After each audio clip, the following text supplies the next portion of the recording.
I also want to ask you about just a fascinating report that you have out yesterday, which is about the White House photographer who took so many pictures of President Trump, and a book that she was expecting to publish, as so many White House photographers do. You know, that's what Pete Souza did, the photographer for President Obama.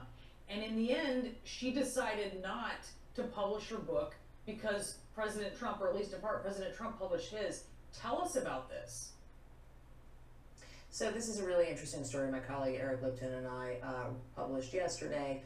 Trump's former White House photographer, Shay Craighead, with whom he had something of a contentious relationship. A lot of people who worked for him said that he was pretty tough on her much of the time. He was also very focused on her product because, as we know, he likes looking at pictures of himself and spends a fair amount of time on that and in looking for the best images. She had been interested in putting together a book of photos, as is, a long-standing custom. These photos are public domain. Despite the fact that they're her photos, they are public domain. That's how this works.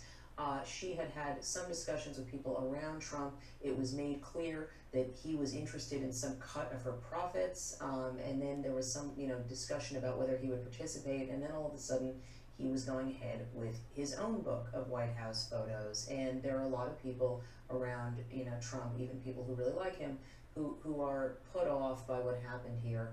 A bunch of them think that the photographer should have gone ahead and published her own book, and that's fine, but I can also understand why it's hard to do that when Trump is such a dominating figure who is going to criticize people for doing things he doesn't like. It just creates a chilling effect. And the wanting a piece of the profit is something that I have never heard of before.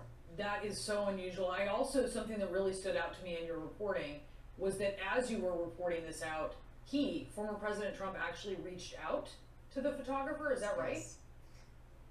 That's right. So they had not spoken since he left the White House, and after we sent questions to Trump's people, he suddenly reached out to her for the first conversation, and it was pleasant, and I think it was talking about, working together in the future. But this is a move, Brianna, that we have seen from former President Trump many times. When somebody, he thinks somebody might be saying something about him, he reaches out to them. But it is notable that it did not happen until we started our reporting.